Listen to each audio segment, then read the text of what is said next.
जम्मू कश्मीर के लिए बीजेपी का संकल्प पत्र जारी करते हुए गृह मंत्री अमित शाह ने कहा, अगर बीजेपी की सरकार बनी तो श्वेत पत्र लेकर आएंगे और आतंकवाद फैलाने और पोषण करने वालों की जिम्मेदारी तय करेंगे। जम्मू कश्मीर में जो 40,000 लोग आतंकवाद की बलि चढ़ गए, इसकी जिम्मेदारी किसकी?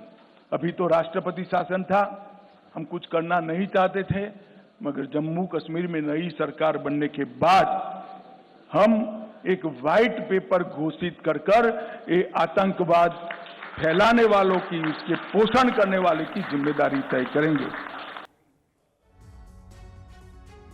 सुना आपने गृह मंत्री ने क्या कहा है। और अजय वर्मा कांग्रेस के नेता हमारे साथ जुड़ चुके हैं। अजय जी, कांग्रेस से जरूर सवाल कर रही है बीजेपी, लेकिन मैं चाहता हूं कि आप बताएं कि कांग्रेस का व्यू पॉइंट क्या है। देखिए, चुनाव भी हैं, हो सकता है कि किसी सेंटिमेंट या किसी लोकल इशू की वजह से इतने बड़े विषय को बीच चुनाव में लेकर आए उमर अब्दुल्ला, लेकिन कांग्रेस तो वो पार्टी है जिसने केंद्र में सरकार चलाई है और जिसके यूपीए गवर्नमेंट के दौरान ये पूरा ट्रायल हुआ, ये न्याय व्यवस्था के तहत फांसी दी गई, उस पर सवाल उठाना आपके चुनावी पार्टनर का कितना सही है?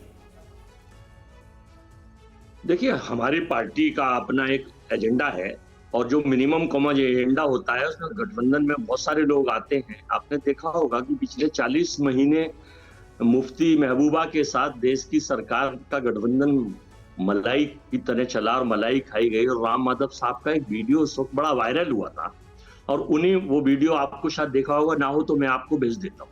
और वही राम माधव साहब दोबारा कोई नया वीडियो बनाने के लिए कश्मीर में आए। हम ना तो आतंकवादियों के साथ थे, ना हैं और ना हम होते हैं।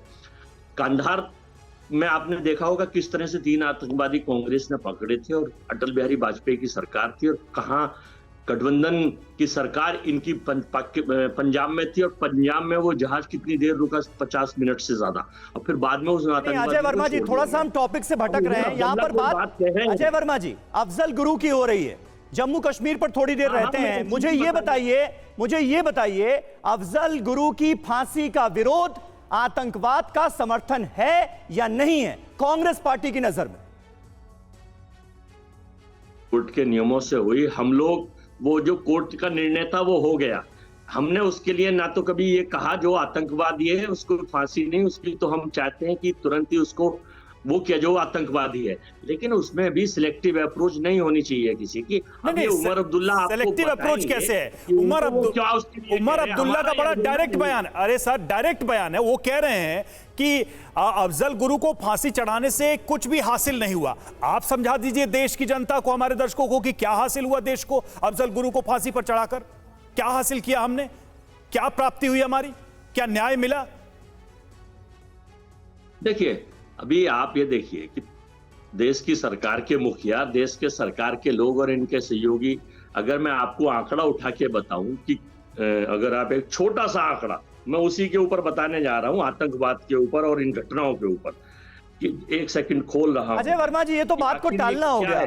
आपने सवाल सुन लिया सीधे सीधे, मैंने नेशनल कॉन्फ्रेंस की बात भी नहीं की। चलिए उमर अब्दुल्ला के भी भूल जाता हूं मैं 5 सेकंड के लिए। आप बता दीजिए कांग्रेस पार्टी का रुख क्या है? अफजल गुरु की फांसी का विरोध आतंकवाद का समर्थन है या नहीं है आपकी नजर में? नहीं, हम लोग फांसी का, देखिए ना, हमने विरोध किया। हमारा एजेंडा साहब है, आतंकवादी है तो उसको फांसी मिलनी चाहिए। कोई आतंकवादी है तो मिलनी चाहिए। हमारी पार्टी का एजेंडा बिल्कुल क्लियर है। लेकिन मैं एक चीज पूछना चाह रहा हूं, केवल आप वरिष्ठ एंकर हैं, 68 दिन की सरकार में 68 दिन का केवल बता रहा हूं, ज्यादा दिन हो गए, 17 आतंकी हमले हुए, 18 जवान शहीद हुए, 26 जवान घायल हुए, 11 आम लोगों की मृत्यु और 50 से ज्यादा घायल हुए।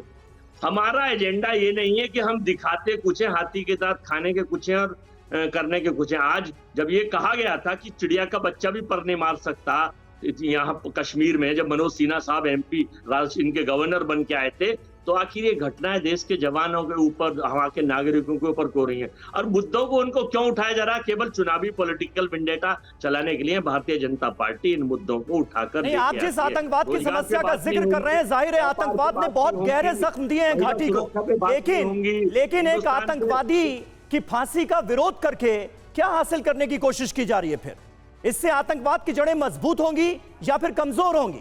सवाल यह है, और बहुत गंभीर सवाल है ये। हम आतंकवाद के खिलाफ थे, हैं और रहेंगे। हम चाहिए कि कश्मीर में किस तरह से अमनो चैन आए, जो वादे सरकार ने किए थे उनको पूरा करे और वहां एक स्वस्थ माहौल में लोकतंत्र तो जो लोग अफजल गुरु के साथ सिंपैथी रख रहे हैं उनका साथ देके आप कैसे करेंगे ये काम? राष्ट्र के फेवर की सरकार बने। जो लोग अफजल गुरु के साथ सिंपैथी रख रहे हैं उनके साथ खड़े होके कैसे इस काम को करेंगे, कैसे इस उद्देश्य को पूरा करेंगे जिसका जिक्र आप कर रहे हैं, बार बार कर रहे हैं? आप कैसे करेंगे? आप जो लोग अफजल गुरु के प्रति सिंपैथी रखते हैं उनके साथ जाकर चुनाव में? अब देखो, उन्होंने कहा है, किस परिप्रेक्ष्य में कहा है, हम उसके ना समर्थन में है ना साथ में। एजेंडा है हम लोगों का, मिलेंगे, लड़ेंगे, मुद्दों पे लड़ाई लड़ेंगे। ठीक है, मुद्दों पर लड़ाई लड़ेंगे।